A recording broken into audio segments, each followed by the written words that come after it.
ದೇವರ ಅತಿ ಪರಿಶುದ್ಧವಾದ ನಮಗೆ ಮಹಿಮೆಯಾಗಲಿ. ಕ್ರಿಸ್ತನ ಮೂಲಕವಾಗಿ ದೇವರ ಲೋಕಕ್ಕೆ ಮತ್ತೊಂದು ಹೊಸ ಮುಂಜಾನೆಯನ್ನು ದಯಪಾಲಿಸಿದ್ದಾರೆ. ಹಾಗಾಗಿ ನಾವು ದೇವರಿಗೆ ಕೃತಜ್ಞತ ಹೃದಯ ಉಳ್ಳವರಾಗಿರೋಣ. ಈ ದಿನದ ಧ್ಯಾನ ದೇವರ ವಾಕ್ಯವಾಗ ಯೆಶಾಯ ಪ್ರವಾದಿ 25ನೇ ಅಧ್ಯಾಯ 4ನೇ ವಾಕ್ಯ. ನೀನು ದೀನರಿಗೆ ಕೋಟೆಯು, ಇಕ್ಕಟ್ಟಿನಲ್ಲಿ ದರಿದ್ರರಿಗೆ ರಕ್ಷಣಾ ದುರ್ಗವು, ಭೀಕರರ ಶ್ವಾಸವು, ಬಿಸಿಲಿಗೋಸ್ಕರ ನೆರಳು, ಗೋಡೆಗೆ ಬಡಿದು ಬಿಡುವ ಬಿರುಗಾಳಿಯಂತಿರುವಾಗ ಬಿರುಗಾಳಿಗೋಸ್ಕರ ಆಶ್ರಯವೂ ಆಗಿದೆಯೇ. ದೇವರಿಗೆ ಸ್ತೋತ್ರ. ವಾಕ್ಯ prophet Isaiah chapter 25 word 4. The poor and the helpless have fled to you and have been safe in time of trouble. You give them shelter from storms and shade from the burning heat. Storm, cruel man attack like a winter storm. ದೇವರಿಗೆ ಸ್ತೋತ್ರ. ನಾವು ವಾಕ್ಯಭಾಗ ನೋಡ್ತಾ ಇದ್ದೀವಿ. ವಾಕ್ಯಭಾಗದಲ್ಲಿ ದೇವರು ಯಾರ್ಯಾರು ಏನಾಗಿದ್ದಾರೆ, ಅವರ ರಕ್ಷಣೆ ಏನು, ಅವರು ಧೀರರಿಗೆ ಏನಾಗಿದ್ದಾರೆ, ಕೋಟೆ ಆಗಿದ್ದಾರೆ. ಇಕ್ಕಟ್ಟಿನಲ್ಲಿ ದರಿದ್ರರಿಗೆ ರಕ್ಷಣೆ ಆಗಿದ್ದಾರೆ. ಅಷ್ಟು ಮಾತ್ರ ಅಲ್ಲ, ಭೀಕರರಿಗೆ ಶ್ವಾಸವು, ಭೀಕರರಿಗೆ ಅವರೇ ಎಂಥ ಘೋರವಾದ ವ್ಯಕ್ತಿಯಾಗಿರ್ಬೋದು, ಎಂಥ ಕಠಿಣವಾದ ಮನುಷ್ಯನಾಗಿರ್ಬೋದು, ಕೆಟ್ಟವರಾಗಿರ್ಬೋದು, ಪಾಪ ಮಾಡೋರಾಗಿರ್ಬೋದು, ಅವಿಧೇಯರಾಗಿರ್ಬೋದು, ಅವ್ರಿಗೂ ಸಹ ಉಸಿರು ಅವರೇ ಆಗಿದ್ದಾರೆ. ಅವ್ರಿಗೂ ಸಹ ಅವರು ಉಸಿರಿಟ್ಟವರಾಗಿದ್ದಾರೆ, ನಡೆಸುವವರಾಗಿದ್ದಾರೆ, ನಿಲ್ಲಿಸುವವರು ಅವರೇ ಆಗಿದ್ದಾರೆ. ಅಷ್ಟು ಮಾತ್ರ ಅಲ್ಲ, ಬಿಸಿಲಿನ ತಾಪದಲ್ಲೂ ಸಹ ನಮ್ಮನ್ನ ತನ್ನ ಹಸ್ತದ ನೆರಳಿನಿಂದ ಕಾಪಾಡ್ಬೋದು ಇವರು, ಅವರೇ ಆಗಿದ್ದಾರೆ. ನಮಗೆ ಎಂಥ ಬಿರುಗಳೇ ಆಗಿರ್ಬೋದು, ರಕ್ಷಿಸುವ ಆತನೇ ಆಗಿದ್ದಾನೆ, ಆಶ್ರಯವು ಆತನೇ ಆಗಿದ್ದಾನೆ. ಆಮೇನ್. ಸೊ ದೇವರಿಗೆ ಹೊರತಾದದ್ದು ಯಾವುದೂ ಇಲ್ಲ. ಸಮಸ್ತವನ್ನು ಉಂಟು ಮಾಡಿರುವತನು ಆತನೇ ಆಗಿದ್ದಾನೆ. ಎಲ್ಲವೂ ಅವರ ಅಧೀನದಲ್ಲಿದೆ. ಸೊ ಇಂಥ ಪರಿಸ್ಥಿತಿ ಬಂದಿದೆಯಲ್ಲ, ಈ ಪರಿಸ್ಥಿತಿಯಿಂದ ದೇವರಿಗೆ ಸಹಾಯ ಮಾಡೋಕ್ಕಾಗತ್ತಾ? ಆಗಲ್ವಾ?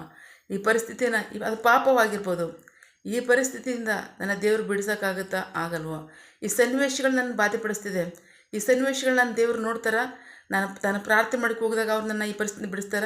ಅದೆಂಥ ಘೋರವಾದ ಪಾಪವಾಗಿರಲಿ, ಕಠಿಣವಾದ ಪರಿಸ್ಥಿತಿ ಆಗಿರಲಿ, ಕೆಟ್ಟ ಮನಸ್ಸರಾಗಿರಲಿ, ಈವನ್ ಪಾಪವನ್ನು ಅವ್ರು ನೋಡದೇ ಇದ್ದರೂ ಸಹ ಆ ಪರಿಸ್ಥಿತಿನಲ್ಲೂ ಸಹ ನಮ್ಮನ್ನು ಬಿಡಿಸ್ತಾರೆ. ಆಮೇನ್. ಅದಕ್ಕೂ ಸಹ ಅವರು ಆ ಕಾರ್ಯವನ್ನು ಸಹ ಅವ್ರು ಮಾಡ್ತಾರೆ. ಕಠಿಣವಾದ ಘೋರವಾದ ಪಾಪ ಇರ್ಬೋದು, ಅವರು ಅದನ್ನು ನೋಡದೇ ಇರ್ಬೋದು, ಬಟ್ ಅವ್ರು ನಮ್ಮನ್ನು ಬಿಡಿಸೋರಾಗಿದ್ದಾರೆ. ಎಂಥ ಕಠಿಣವಾದ ಮನುಷ್ಯನಾಗಿರ್ಬೋದು, ಅವನಿಗೆ ಉಸಿರಿಟ್ಟಿರೋರು ಅವರೇ ಆಗಿದ್ದಾರೆ, ಅದನ್ನು ಅವರಾಗಿದ್ದಾರೆ, ಅವನಿಂದ ಅದನ್ನು ನಿಲ್ಲಿಸುವವರು ಅವರಾಗಿದ್ದಾರೆ. ಸೊ ಹಾಗಾಗಿ ಪ್ರೀತಿ ದೇವ್ರ ಮಕ್ಕಳಲ್ಲಿ ನಿಮಗೆ ಸಹಾಯ ಯಾವ ಪರಿಸ್ಥಿತಿ ಬೇಕು, ಯಾವ ಸನ್ನಿವೇಶದಿಂದ ನಿಮಗೆ ಸಹಾಯ ಬೇಕು, ಯಾರಿಂದ ನಿಮಗೆ ಸಹಾಯ ಬಿಡಿಸ್ಬೇಕು ನಿಮ್ಮನ್ನು? ದೇವರೇ ಸಾಧ್ಯ. ದೇವರು ಶಕ್ತರಾಗಿದ್ದಾರೆ. ನಮ್ಮ ಕಾರ್ಯಗಳು ಸಾವಿರ ಇರ್ಬೋದು, ನಮ್ಮ ಆಲೋಚನೆಗಳ ಉದ್ದೇಶಗಳು ಕೆಟ್ಟದಾಗಿರ್ಬೋದು ಅಥವಾ ಒಳ್ಳೆಯದಾಗಿರ್ಬೋದು, ಅವರು ವಂಚ ಹಾಕ್ತಿರ್ಬೋದು, ಸಂಚು ಹೊಡ್ತಿರ್ಬೋದು, ಎಷ್ಟೋ ವರ್ಷಗಳಿಂದ ಇರ್ಬೋದು. ಕ್ಷಣ ಮಾತ್ರದಲ್ಲಿ ದೇವರು ಅದು ಕಿತ್ತು ಬಿಸಾಕ್ತಾರೆ, ಬದಲಾಯಿಸ್ತಾರೆ, ಅದನ್ನು ಉಲ್ಟಾ ಮಾಡ್ತಾರೆ. ಹಾಗಿರ್ಬೇಕಾದ್ರೆ ನೀವು ಚಿಂತೆ ಮಾಡಬೇಕಾಗಿಲ್ಲ. ಪರಿಸ್ಥಿತಿ ಯಾವುದು ಸನ್ನಿವೇಶದಲ್ಲಿದ್ದರೂ ಸಹ ನೀವು ಬಿಡದೆ ದೇವ್ರನ್ನ ಕೇಳ್ರಿ, ಪ್ರಾರ್ಥನೆ ಮಾಡಿರಿ.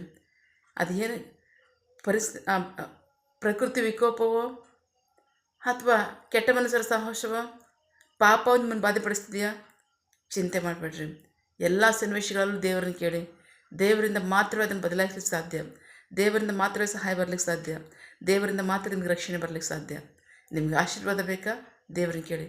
ಅವರಿಂದ ಹೊರತುಪಡಿಸೋದು ಯಾವುದೂ ಇಲ್ಲ. ಹಾಗಾಗಿ ನಂಬಿಕೆಯಿಂದ ಇರ್ರಿ, ನಂಬಿಕೆಯಿಂದ ಕೇಳಿ, ನಂಬಿಕೆಯಿಂದ ಕೇಳಿ ದೇವರ ಸಹಾಯವನ್ನು, ರಕ್ಷಣೆಯನ್ನು, ಆಶೀರ್ವಾದವನ್ನು, ಆರೋಗ್ಯವನ್ನು ಹೊಂದ್ಕೊಳ್ಳಿ. ನಿಮಗೆ ಮಹಿಮೆಯಾಗಲಿ, ದೇವರಿಗೆ ರಕ್ಷಣೆ ಆಶೀರ್ವಾದ ಉಂಟಾಗಲಿ. ಆಮೇನ್. ಪ್ರಾರ್ಥಿಸಿಕೊಳ್ಳೋಣ. ಸಕಲ ಸೃಷ್ಟಿಕರ್ತನೆ, ಸರ್ವಾಧಿಕಾರಿಯೇ, ಸಾರ್ವಭೌಮನೆ, ಉನ್ನತನೇ, ಮಹೋನ್ನತನೇ, ಮಹಾಪರಿಶುದ್ಧನೇ, ಪ್ರೀತಿ ಸ್ವರೂಪನೇ, ನೀತಿವಂತನೇ, ಅಧಿಪತಿಯೇ, ಸೇನಾಧೀಶ್ವರನೇ, ಇರುವಾತನೇ, ಸರ್ವವ್ಯಾಪಿಸಪ್ಪ. ಈ ದಿನ ವಾಕ್ಯಗಳ ಮೂಲಕವಾಗಿ ನಮ್ಮ ಸಂಗಡ ಮಾತಾಡಿದಂತಹ ನಿಮ್ಮ ಪ್ರೀತಿಗಾಗಿ, ನಂಬಿಗಸ್ತಿಗೆ ನಿಮಗೆ ಸ್ತೋತ್ರ. ಸ್ವಾಮಿ ಸರ್ವೇಶ್ವರನ ದೇವರೇ, ನಿಮಗೆ ಅಸಾಧ್ಯವಾದ್ದು ಯಾವುದಿಲ್ಲ, ಯಾಕೆಂದರೆ ಸಮಸ್ತವನ್ನು ಉಂಟು ಮಾಡುವವರು ನೀವೇ ಆಗಿದ್ದೀರಾ. ಯಾವುದೇ ಸನ್ನಿವೇಶಗಳಾಗಿರಲಿ, ಎಂಥ ಪಾಪವಾಗಿರಲಿ, ಎಂಥ ಘೋರ ಮನುಷ್ಯರಾಗಿರಲಿ, ಅವ್ರಿಗೆ ಉಸಿರಿಟ್ಟಿರೋರು, ಅದನ್ನು ನಡೆಸುವವರು, ನಿಲ್ಲಿಸುವವರು ನೀವೇ ಆಗಿದ್ದೀರಾ. ನಿನ್ನ ಜನರು ಯಾವ ಸನ್ನಿವೇಶದಲ್ಲಿದ್ದಾರೆ, ಸಹಾಯವನ್ನು ಕೇಳ್ತಾ ಇದ್ದಾರೆ, ಸಹಾಯ ಮಾಡಿ. ನಿಮಗೆ ಮಹಿಮೆ ಉಂಟಾಗಲಿ, ನಿಮ್ಮ ಜನರಿಗೆ ರಕ್ಷಣೆ ಆಶೀರ್ವಾದ ಉಂಟಾಗಲಿ. ಆಮೇನ್. ಪ್ರಾರ್ಥನೆ ಕೇಳಿದ ಪ್ರೀತಿಗಾಗಿ ನಿಮಗೆ ಸ್ತೋತ್ರ. ಆಮೇನ್. ನಿನ್ನ ಜನರು ಕೈ ಮಾಡ್ತಕ್ಕಂಥ ಕೆಲಸವನ್ನು ಆಶೀರ್ವದಿಸು, ಅವರ ಅವಶ್ಯಕತೆಗಳನ್ನ ಅಗತ್ಯಗಳನ್ನ ಪೂರೈಸು, ಕೊರತೆಗಳನ್ನ ನೀಗಿಸು. ಆಮೇನ್. ಯಾವ ಕಾರ್ಯದಲ್ಲಿ ಅವರು ನಿರೀಕ್ಷೆ ಉಳ್ಳವರಾಗಿದ್ದಾರೆ ಆ ಕಾರ್ಯದಲ್ಲಿ ತಕ್ಕ ಸಮಯದಲ್ಲಿ ನಿಮ್ಮ ಸಹಾಯ ಅವ್ರಿಗೆ ಸಿಕ್ಕಲಿ. ನಿಮಗೆ ಮಹಿಮೆ ಉಂಟಾಗಲಿ, ಜನರಿಗೆ ರಕ್ಷಣೆ ಆಶೀರ್ವಾದ ಉಂಟಾಗಲಿ. ಆಮೇನ್. ನಿನ್ನ ಜನರು ಕೈ ಮಾಡ್ತಕ್ಕಂಥ ಕೆಲಸವನ್ನು ಆಶೀರ್ವದಿಸು, ಅವರ ಅವಶ್ಯಕತೆಗಳನ್ನ ಅಗತ್ಯಗಳನ್ನ ಪೂರೈಸು, ಕೊರತೆಗಳನ್ನ ನೀಗಿಸು. Amen. Amen. All the best. God bless you all.